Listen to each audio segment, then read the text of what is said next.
Hai, apa kabar? Saya Hari. Pada kesempatan ini saya akan mencoba ngobrolin tentang pembahasan laboratorium, di mana topik yang akan kita obrolin adalah mengenai pentingnya pengukuran di dalam proses bisnis suatu laboratorium. Nah, di sini proses bisnis merupakan suatu serangkaian kegiatan yang dilakukan secara terstruktur dan saling terkait untuk menghasilkan produk ataupun layanan dari suatu masukan. Yang mana kalau di sini di dalam bidang laboratorium tentunya produknya adalah hasil analisis, sedangkan masukannya itu ada banyak, misalkan mungkin dari dana atau mungkin dari fasilitas atau peralatan, di mana proses bisnis ini bisa kita gambarkan dalam suatu diagram SIPOC ya, SIPOC diagram, di mana SIPOC diagram ini terdiri dari S adalah supplier, kemudian I-nya untuk input, P-nya untuk proses, O untuk output, dan C untuk customer. SIPOC diagram ini akan memberikan gambaran, merupakan diagram sederhana yang memberikan gambaran umum mengenai elemen-elemen kunci di dalam proses bisnis, sehingga kita akan dapat mengetahui misalkan proses-proses mana yang mungkin butuh untuk improvement, atau mungkin proses-proses yang mungkin kurang memiliki value sehingga perlu diringkaskan kembali. Nah, ini pengertian dari SIPOC tadi, SIPOC diagram tadi, yang mana supplier ini merupakan penyedia input untuk mendukung proses. Misalnya di sini adalah bisa berupa orang ataupun mungkin sistem ataupun mungkin suatu perusahaan. Sedangkan input di sini merupakan material, manusia, metode ataupun mesin. Di sini kita sering sebut dengan 4M yang dibutuhkan untuk menjalankan suatu proses bisnis di dalam laboratorium itu sendiri. Kemudian proses ini merupakan suatu kumpulan aktivitas, baik itu yang bernilai tambah maupun yang tidak bernilai tambah, untuk mengelola input menjadi suatu output yang akan disampaikan kepada customer. Sedangkan output merupakan suatu produk ataupun jasa yang diinginkan oleh customer atau pelanggan. Yang terakhir adalah customer. Customer ini merupakan suatu pihak yang menggunakan output dari proses yang berjalan. Di sini manfaat dalam mengidentifikasi proses dengan menggunakan SIPOC diagram ini adalah yang pertama adalah dapat menentukan batas atau lingkup proses. Kemudian yang kedua ini dapat mengidentifikasi output maupun gap-nya dengan persyaratan pelanggan. Yang ketiga, mengidentifikasi stakeholder di dalam suatu proyek ataupun proses. Kemudian selanjutnya adalah menghindari detail proses yang berlebihan, yang mungkin mana proses-proses yang perlu dipangkas ataupun disederhanakan sehingga akan menjadi lebih efektif dan efisien. Kemudian manfaat yang lain lagi adalah dapat membantu perencanaan dan sasaran dari pengukuran. Nah, ini salah satu contoh di dalam penggambaran ataupun pembuatan suatu SIPOC diagram di dalam laboratorium. Ini yang pertama kali yang dilakukan ketika kita membuat SIPOC diagram adalah kita mendefinisikan proses terlebih dahulu. Baru setelah proses kita mendefinisikan output, kemudian baru ke input.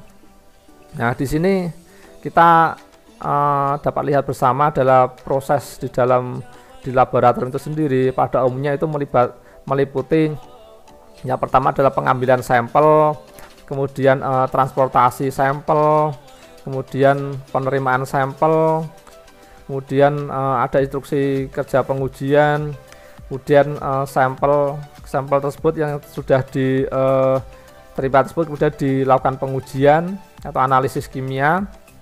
Kemudian Ada juga setelah sampel tersebut dilakukan analisis dan menghasilkan data, tentunya ada cross check dari data yang dihasilkan tersebut, sehingga data tersebut perlu di cross check, dianalisis, selanjutnya kemudian dievaluasi datanya. Setelah datanya itu setelah datanya itu valid, habis dievaluasi, selanjutnya dilakukan pembuatan laporan hasil uji. Nah, setelah laporan hasil uji selesai ini, kemudian proses berikutnya adalah pengiriman laporan hasil uji ke pelanggan. Ini prosesnya secara umum laboratorium seperti ini. Namun pada kenyataannya dalam masing-masing proses ini tentu saja akan membutuhkan proses lain lagi, yang proses turunannya lagi, seperti misalkan di dalam pengujian sampel. Misalkan di dalam pengujian sampel ini kan akan memerlukan suatu peralatan. Nah, peralatan ini kan mungkin akan ada pengadaan peralatan, kemudian akan ada kalibrasi peralatan, kemudian akan ada pemeliharaan peralatan supaya di dalam analisis tersebut peralatannya berkinerja baik. Kemudian ada juga mungkin di dalam proses pengujian sampel ini akan membutuhkan sumber daya manusia ya, sumber daya manusia yang mungkin harus memenuhi persyaratan tertentu, yang mana untuk memenuhi persyaratan tertentu tersebut membutuhkan suatu input berupa mungkin kompetensi dan sebagainya. Itu mungkin bisa dijabarkan lebih detail lagi di dalam proses nanti pada poin pengujian sampel tersebut. Nah, itu setelah kita berbicara soal proses yang terjadi secara umum dalam laboratorium, dan kita mendefinisikan output ya, output dari proses tersebut. Di sini output ini kita bisa mulai dari setelah proses kita bisa bergerak ke output dulu, ataupun mungkin kita bisa bergerak ke input dulu. Mana yang kira-kira lebih mudah saja menurut saya. Untuk kali ini saya akan mencoba mencontohkan dari proses kemudian ke output dulu, dimana output ini yang dihasilkan dari proses analisisnya adalah laporan hasil uji. Laporan hasil uji ini tentu saja harus memiliki requirement atau persyaratan mengenai akurasi hasil, kemudian output lain adalah konfirmasi email, melalui email, telepon maupun pesan. Misalkan hasil analisis tersebut sudah selesai, kemudian bergerak ke tahap selanjutnya, yaitu mengkonfirmasi pelanggan bahwa ini LHU-nya sudah selesai. Sehingga ini dalam konfirmasi ini diperlukan adanya ketepatan waktu. Dan dapat juga outputnya ini berupa data klaim, misalkan LHU-nya ada salah cetak atau salah ketik, sehingga mungkin customer melakukan klaim ke laboratorium. Sehingga persyaratannya ini adalah supaya tidak ada klaim, maka persyaratannya tidak ada error ataupun data yang salah. Nah, kemudian dari output tersebut siapa sih sebenarnya customer di dalam laboratorium ini. Customer ini merupakan orang atau mungkin badan usaha ya, bisa juga, atau mungkin suatu instansi. Ini di sini dalam laboratorium ini customernya dari berupa instansi ataupun masyarakat seperti itu. Dan setelah bergerak ke arah output, kita akan menuju ke input ya, untuk melakukan suatu proses tersebut sebenarnya butuh apa sih. Di sini kita dapat melihat bahwa supplier untuk melakukan proses tersebut adalah yang pertama kita dapat berupa pemegang saham ataupun pemegang modal maupun organisasi yang lebih tinggi, di mana inputnya ini berupa dana ataupun anggaran. Sedangkan persyaratan dari inputan tersebut supaya dapat melakukan proses dengan lancar adalah mencukupi untuk operasional laboratorium. Kemudian supplier berikutnya dapat juga berasal dari supplier alat ya, supplier alat atau penyedia alat ataupun bahan ataupun lab. Karena di dalam laboratorium kan kita membutuhkan input inputan berupa peralatan, bahan laboratorium merupakan maupun fasilitas-fasilitas lainnya yang diperlukan. Di sini dari inputan ini requirement-nya adalah kualitas dan kuantitas dari peralatan dan bahan laboratorium ini sesuai dengan persyaratan yang ditetapkan. Nah, ini hanya salah satu contoh dari pembuatan proses bisnis dengan menggunakan SIPOC diagram yang ada di dalam laboratorium. Hal ini penting untuk mengidentifikasi mana proses-proses yang kira-kira mungkin mungkin terlalu banyak sehingga perlu diperingkas untuk efisiensi dan efektivitas dari proses, atau mungkin dapat mengidentifikasi mungkin proses-proses yang berpotensi atau berpeluang terhadap mengarah ke suatu ketidaksesuaian. Nah, ini kita akan menuju ke data-data ataupun informasi yang ada di dalam laboratorium. Nah, di dalam proses bisnis yang banyak tadi tentunya akan menghasilkan suatu outputan data-data ya, data-data di dalam laboratorium, baik itu data waktu analisis, data hasil analisis, data misalkan hasil survei kepuasan pelanggan, atau mungkin berapa banyak pengulangan di dalam proses pengujian, atau mungkin berapa banyak barang-barang dari supplier atau dari penyedia yang mungkin tidak sesuai dengan persyaratan, yang mana itu semua dapat mempengaruhi dari proses bisnis yang ada di laboratorium, sehingga data-data itu perlu dilakukan pengumpulan data ya. Data itu perlu dikumpulkan, diambil pengukuran ya, kemudian dari data-data tersebut kan akan menyediakan suatu informasi, kita olah dengan menggunakan metode-metode tertentu, misalkan untuk dilakukan analisis terhadap data tersebut, sehingga diharapkan dari data tersebut dapat diinterpretasi ataupun dievaluasi untuk yang arahnya untuk mendapatkan ide-ide ataupun solusi mengenai permasalahan-permasalahan yang ada di dalam laboratorium.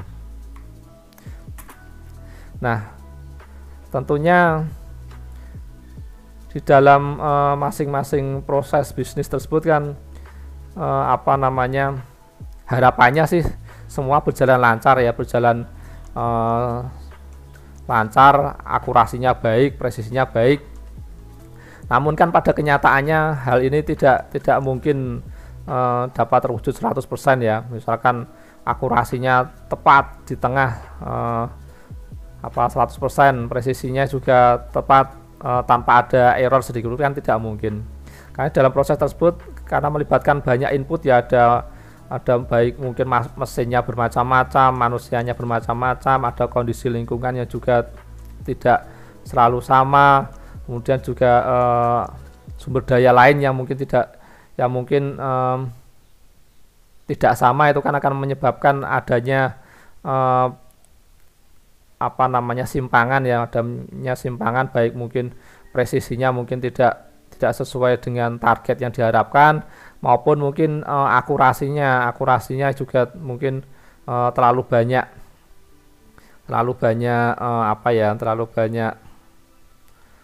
simpangan lah, sehingga tentu saja data-data tersebut perlu dievaluasi, dikumpulkan, dievaluasi untuk dengan tujuan untuk mengidentifikasi simpangan, variasi di dalam output tersebut yang pada akhirnya kita gunakan untuk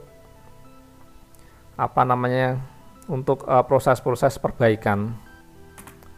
Nah, ini kita lihat tadi ini variasi dalam proses bisnis. Ini kita lihat bahwa di dalam setiap tahapan proses ini variasi akan selalu ada ya, di mana variasi ini tidak dapat dihilangkan, namun meskipun tidak dapat dihilangkan, variasi ini dapat diperkecil. Ini kalau kita lihat ini kan di dalam proses operasional di dalam laboratorium ini kan melibatkan banyak sekali tahapan. Ini yang mana tentu saja tahapan-tahapan ini akan menimbulkan suatu variasi sendiri, sehingga mungkin di dalam proses ini masing-masing tahapan ini tidak akan ada sedikit penyimpangan dari target yang ditetapkan oleh laboratorium, misalkan mungkin target waktu atau mungkin target biaya, mungkin target hasil yang mungkin kurang bagus dan sebagainya. Nah ini, jadi memang variasi tersebut tidak dapat dihilangkan, namun variasi tersebut dapat diperkecil. Nah, dengan memperkecil variasi tersebut kita secara tidak langsung kita akan dapat melakukan peningkatan ataupun perbaikan dari setiap proses. Misalkan yang tadinya hasil analisis mungkin membutuhkan waktu yang banyak, misalkan waktunya lama, misalkan 1 kali sampel per parameter uji misalkan mungkin butuh waktu 1 jam, mungkin dengan melakukan pengukuran data tersebut kemudian mengevaluasinya, kita dapat memperkecil variasi tersebut yang dapat mendorong ke arah improvement proses. Ya, disinilah peran ataupun pentingnya dari pengukuran ataupun pengumpulan data tersebut. Nah, ini dari data-data yang kita kumpulkan tersebut sebenarnya apa sih yang kita dapatkan? Nah dari data-data tersebut kita dapat melihat ada banyak hal yang dapat kita lihat. Di antaranya adalah kita dapat melihat apakah data tersebut terpusat, kemudian sejauh mana penyebaran dari data-data tersebut, kemudian bagaimana konsistensi dari data ataupun kestabilan dari data tersebut.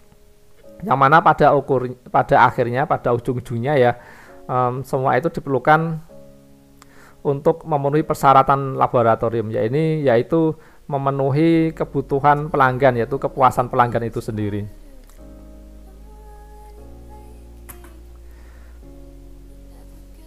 Nah ini, sehingga dari semua itu kita dapat menyimpulkan mengapa kita harus mengumpulkan data. Tentu saja kita harus mengumpulkan data karena untuk mendapatkan informasi ataupun fakta-fakta di dalam proses bisnis laboratorium tersebut agar dapat menganalisis kondisi. Untuk apa kita harus menganalisis kondisi? Hal ini penting untuk melihat seberapa besar masalah dan peluang perbaikan proses di dalam laboratorium itu sendiri. Nah, ini ada beberapa manfaat di dalam pengukuran atau pengumpulan data tersebut. Yang pertama adalah mengukur sejauh mana masalah yang terjadi, kemudian mengukur variabilitas proses output dan menilai kemampuan dari proses itu sendiri. Dan yang ketiga, kita dapat menganalisis hubungan sebab akibat. Misalkan mungkin suatu ketika kok ini hasil analisisnya kok selalu jelek ketika di siang hari, misalkan ketika pagi hari analisisnya bagus, di siang hari yang panas terik analisisnya jadi kurang bagus. Nah, dengan situ kan kita bisa dengan mengumpulkan data kita bisa mengevaluasi ya apakah ada keterkaitan antara hasil analisis dengan misalkan temperatur pada saat analisis. Itu hubungan sebab akibat. Kemudian manfaat berikutnya adalah memantau ataupun menganalisis proses, sehingga dengan memantau tersebut kita dapat menentukan waktu ketika terjadi ketidaksesuaian, kita dapat segera menganalisisnya, mengevaluasinya, kemudian mencari akar penyebabnya, kemudian menyelesaikan masalah tersebut secepatnya supaya masalah tersebut tidak mempengaruhi proses bisnis di dalam laboratorium. Nah, ini dari pengumpulan data tersebut, dan tentu saja dalam data ini ada ada tipe data yang berbeda ya. Di sini ada dua tipe data di dalam pengukuran tersebut. Yang pertama adalah data yang bersifat continuous, di mana data continuous ini adalah pengertiannya untuk mengukur karakteristik dari bagian ataupun proses seperti mungkin panjang, berat, temperatur. Data-data ini seringkali termasuk nilai yang fraksi, artinya adalah ada desimalnya. Itu data bersifat continuous. Kemudian yang kedua adalah tipe data yang kedua adalah data atribut atau data discrete.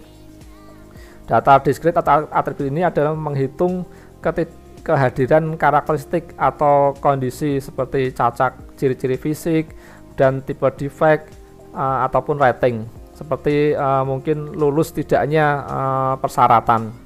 Data yang dihitung di sini adalah angka yang utuh, tidak ada pecahan. Nah, di sini tadi contoh dari data continuous ini adalah misalkan berat produk atau mungkin berat sampel yang dianalisis, atau mungkin hasil pengujian kimia suatu parameter uji misalkan. Kemudian apalagi ukuran panjang seperti tadi, yang semua itu ada desimalnya ya, ada desimalnya. Kemudian yang tadi contoh dari data yang bersifat discrete ini, misalkan kita dapat melihat data-data, misalkan kalau di sini lampu yang rusak, misal berapa banyak lampu yang rusak, ini kan nggak ada pecahan lampu setengah ya. Contohnya lagi kalau di dalam laboratorium adalah berapa banyak rework ataupun pengujian sampel yang diulang, atau mungkin data atribut ini dapat berupa data hasil survei kepuasan pelanggan, yang mana kan nggak ada nilai pecahan ya atau nilai desimal. Kalau misalkan kalau kepuasan pelanggan itu kan biasanya dikuantitasikan ya, misalkan kalau kurang baik misalkan 1, atau mungkin cukup 2, baik 3, baik sekali 4. Itu kan dalam bentuk bilangan ataupun angka yang utuh, tidak bisa dalam bentuk pecahan. Misalkan antara baik dan baik sekali kan nggak bisa, harus milih salah satu. Itulah data atribut contohnya.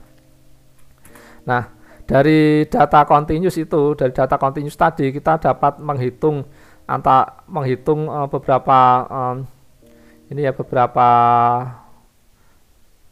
nilai dari rata-rata atau mean, kemudian median atau nilai tengah, kemudian modus atau nilai yang sering kali muncul.